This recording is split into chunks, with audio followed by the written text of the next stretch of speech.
Hello students, welcome again in our online session for the chapter haloalkanes and haloarenes.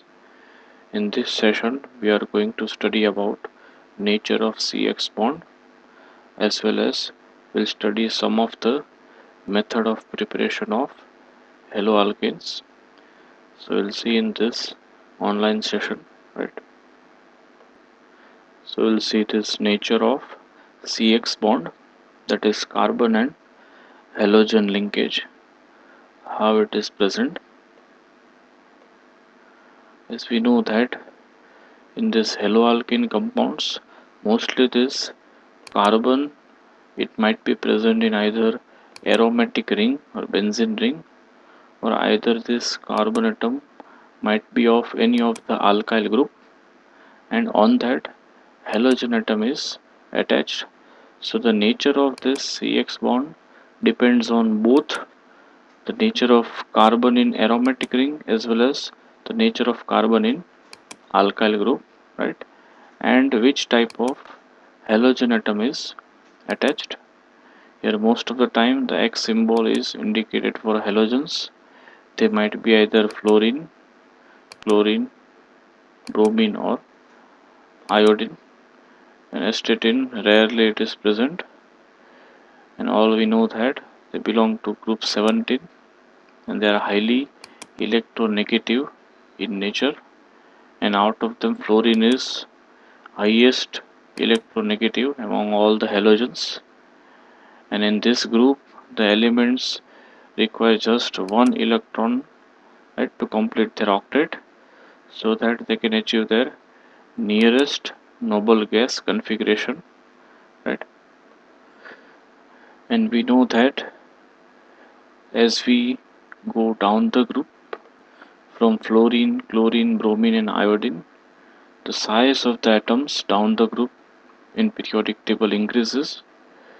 So as a result, the atomic size also increases, the size of the atom increases, and the length of the CX bond, that is carbon and halogen bond, increases in haloarenes as well as in haloalkanes, and it increases from fluorine to astatine, that is down the group.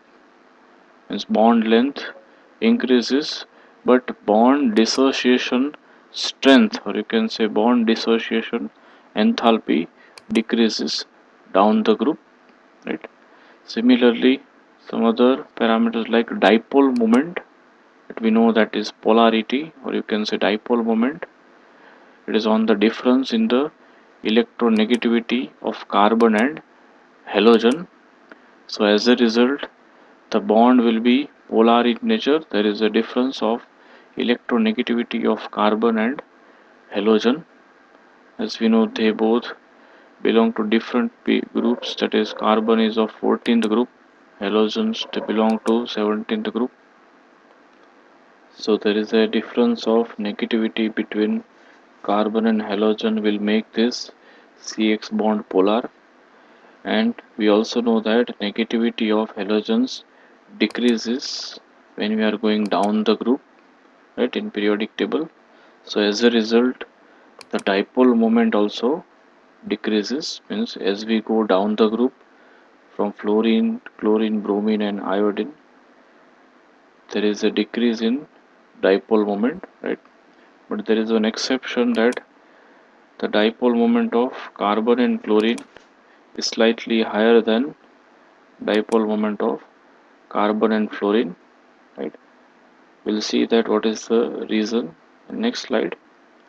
Similarly, the electronegativity of chlorine is although less as compared to fluorine, but the dipole moment of carbon and chlorine bond is more as compared to carbon and fluorine. That we know that it is due to the shielding effect of inner orbitals, or you can say screening effect of inner orbitals present in chlorine, right? You can see it is mentioned nicely over here. There is a difference in size of the halogen atoms which are attached to this alkyl group. You can see here the methyl group is common in all the structures, right? This is fluoromethane. Here it is chloromethane, bromomethane, and iodomethane. We know that down the group, the size of halogen atoms are increasing. You can see here, and even there are partial charges present between this carbon and halogen. The carbon will acquire partial positive charge, while the halogen will acquire partial negative charge, and as a result, the carbon will slightly become electron deficient. You can see here it is a electrophilic carbon, it is electron deficient, and there are partial charges present on the carbon and halogen. Carbon possesses positive charge, while halogen possesses partial negative charge. You can see here. You can also see here. Here also it is mentioned on the basis of size as we go down the group from fluorine, chlorine, bromine, and iodine. You can see the size or atomic radius, it is increasing. Similarly, of negative ion, the radius of fluoride ion, fluorine negatively charged, chlorine negatively charged, bromine and iodine. The ions also, the size is increasing down the group. So similarly, the bond length between carbon and halogen bond will also increase as we go from fluorine to iodine, right? As the size increases, so the distance between these two atoms would be increasing down the group. Here in this table, some of the values are mentioned. You can see the bond length, as we know that down the group, as the size of these halogen atoms increases, the bond length would be increasing. You can see 139, 178 picometers, 193, 214 picometers. The size, the length is increasing, and similarly, the bond energy, or you can say bond dissociation enthalpy, bond energy decreases down the group. You can see the values 452, 351, 293, 234. The values are decreasing down the group, and similarly, the dipole moments are also decreasing down the group. But as mentioned earlier, that there is exception in this chlorine, it is having slightly higher dipole moment as compared to fluorine. You can see the value is 1.84 in fluorine, while here it is 1.86 in chlorine, which is slightly higher than fluorine. That is due to shielding effect, or you can say screening effect in chlorine. And the down the group as we go, the value of this dipole moment again it is decreasing. Only exception it is in chlorine, right? Here it is summarized in this slide. Down the group, what will happen from fluorine to chlorine, bromine to iodine? The bond length increases, right? Bond enthalpy decreases or bond energy decreases. Stability decreases, means you can easily break this bond as the bond enthalpy decreases. Stability also decreases, and chemical reactivity increases, means you can easily dissociate these two carbon and halogens. And here also it is mentioned expected dipole moment must be higher in fluorine, but the actual dipole moment of chlorine is higher than fluorine, and that is the reason is mentioned. The dipole moment is a product of charge, that is q, multiplied by the distance r. You have studied this in 11th. Dipole moment mu is equals to q into r. So here in this carbon and fluorine, the charge is higher, but the distance, that is r value, is less, right? So due to that, the overall dipole moment of carbon fluorine bond is lower as compared to carbon and fluorine, right? So reason is also mentioned here. You can see. Next we'll see here about methods of preparation, right? The first method, that is from alcohols, right? Will convert alcohols into haloalkanes just by removing this OH hydroxyl functional group by this halogen atom will produce haloalkanes from alcohols, right? It is one of the important reaction. So here you see preparation from alcohols. They can be easily produced from alcohols. It is one of the best method. The hydroxyl group can be easily replaced by halogens by using either concentrated reagents like concentrated halogen acids, like you can say HCl, HBr, HI, or even you can use phosphorus halides, right? Phosphorus trihalide, phosphorus pentahalide, right? Similarly, you can use thionyl chloride, that is SOCl2, which can also be utilized in this reaction. So here some of the reaction are mentioned. You can use HCl hydrochloric acid, concentrated acid reacted with alcohol will displace this OH group, and chlorine is introduced on the alkyl group, and the H hydrogen of acid and OH of alcohol will produce H2O, that is water molecule, and this reaction is carried out in presence of zinc chloride, ZnCl2. Similarly, another reaction is reaction of alcohol with sodium bromide, that is sodium salt, NaBr, in presence of sulfuric acid will just displace this OH group with bromine and produces alkyl bromide, and the remaining part of the reagent, that is sodium, will react with hydrogen sulfate HSO4 and produces NaHSO4, and OH from alcohol and one of the H plus ion from the sulfuric acid will produce water, right? As we know that sulfuric acid can get dissociated into H plus and HSO4 minus. So H plus will bind with OH and it will produce water, and HSO4 minus, that is hydrogen sulfate ion negatively charged, will bind with this positive sodium and produces NaHSO4, right? Another reaction is with thionyl chloride, that is SOCl2 thionyl chloride. This one of the method is more preferable because the byproducts which are produced are gases, so they can be easily escaped. Here it is mentioned the two other products are escapable gases, so hence this reaction gives pure alkyl halides, right?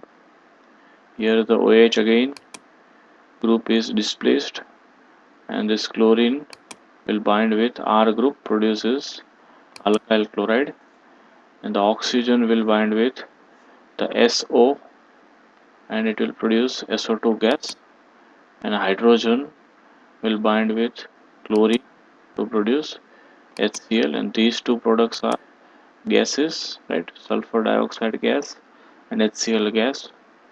So you can produce pure alkyl halides. Similarly, another method is by reaction with phosphorus compounds like phosphorus trihalide and phosphorus pentahalide, PX3 and PX5. Here it is PCl5, phosphorus pentachloride. So in this you can react 3 moles of alcohol with phosphorus trihalide.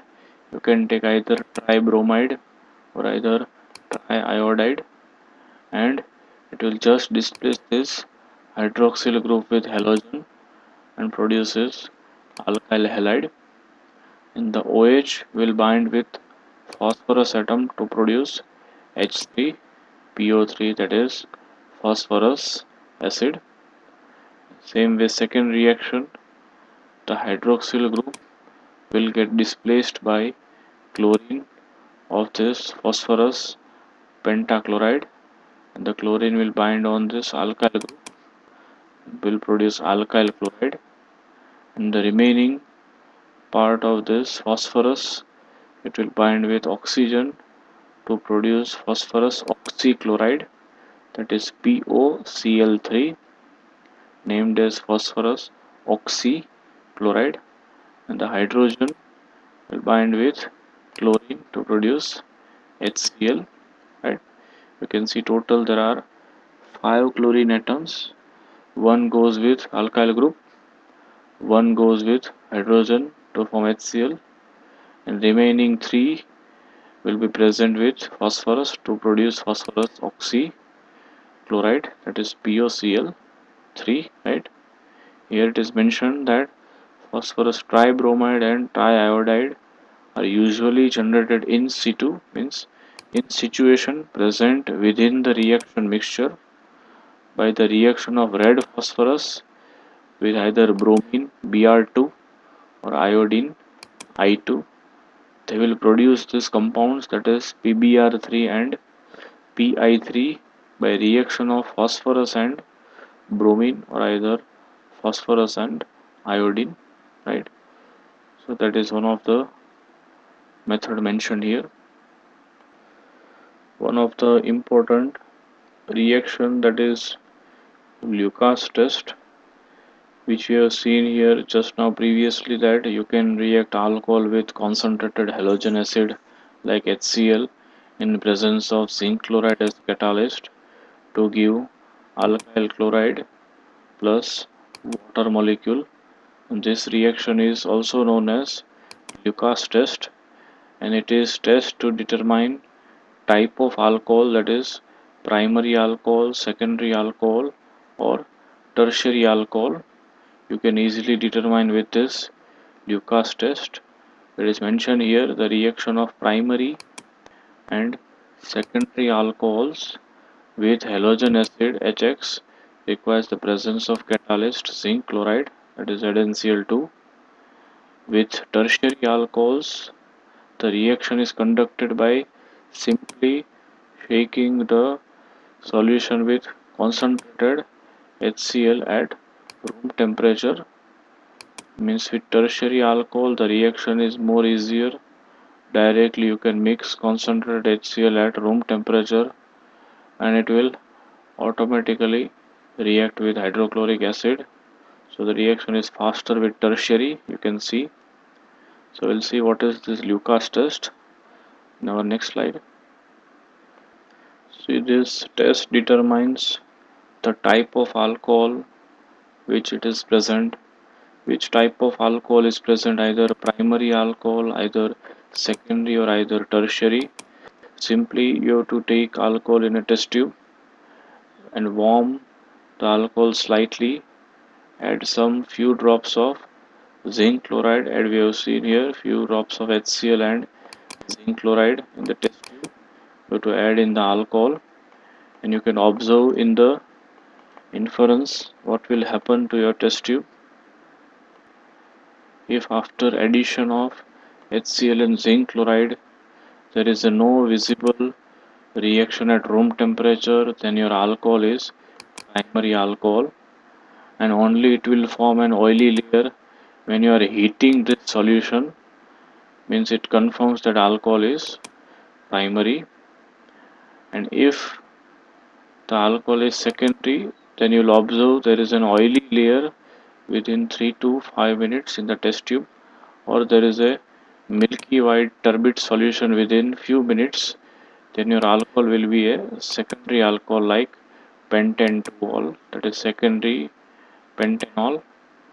And if your solution rapidly produces oily layer or oily drops are immediately produced, then your alcohol will be tertiary, like tertiary butyl alcohol. So on the basis of the inference or observation, you can find out types of alcohols. That you can see here, the primary alcohol, there is no change in the test tube. It remains clear or homogeneous. There is no change. Means the alcohol must be a primary. Same way, in secondary alcohol, you can see there is a oily layer. Will be happen either there is a turbidity or appears milky solution, slightly turbid solution. Here, if there is a positive test, it will produce a turbidity in positive test. And if there is a rapid turbidity, means your alcohol is tertiary alcohol, right? So, in such a manner, in Lucas test, you can identify the type of alcohol. It is important, right? You must note it down.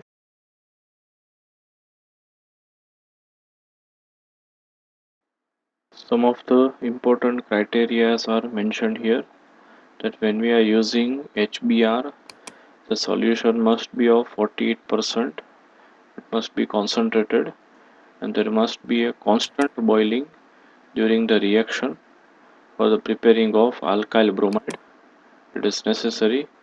Even for the production of good yields of alkyl iodide, we require the solution of sodium or potassium iodide mixed with alcohols in 95% phosphoric acid, which will increase the rate of production of alkyl iodide, which is necessary.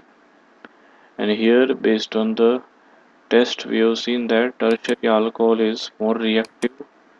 It would be faster in nature, while secondary alcohol is slower, and primary alcohol will be least reactive. Tertiary is having more reactivity, secondary is slower, and primary is least reactive. It is an overall comparison mentioned here. And these methods which we have seen, from alcohols to alkyl halides, they are not applicable for aromatic compounds. Means you cannot produce phenol from chlorobenzene. You cannot remove this chlorine easily because there is a partial double bond character. We know that there is resonance stabilization of pi electrons. They are involved in resonance on benzene ring, right? So it is difficult to break this partial double bond, which is stronger than single bond. So phenols cannot be easily, from phenols you cannot produce these alkyl halides easily because there is resonance, right? Which is important to note the points. Here all the reactions are summarized. Means from alcohol you are converting into alkyl halides. We have seen these reactions. Reaction with halogen acid, that is Lucas test, converted into alkyl halide plus water. Reaction with thionyl chloride in presence of pyridine as a solvent produces alkyl chloride plus SO2 plus HCl. Same way, reaction of alcohol with PCl5 produces alkyl chloride, phosphorus oxychloride plus HCl, or either you can use red phosphorus in presence of halogens like bromine iodine will produce alkyl bromide or iodide. Similarly, Lucas test is mentioned over here, will produce chloroalkane, alkyl chloride. Sometimes it is also named as Bruce process. You can note it down. Same way, reaction with sodium bromide sulfuric acid gives alkyl bromide. Phosphorus trihalide produces alkyl halide plus phosphorus acid.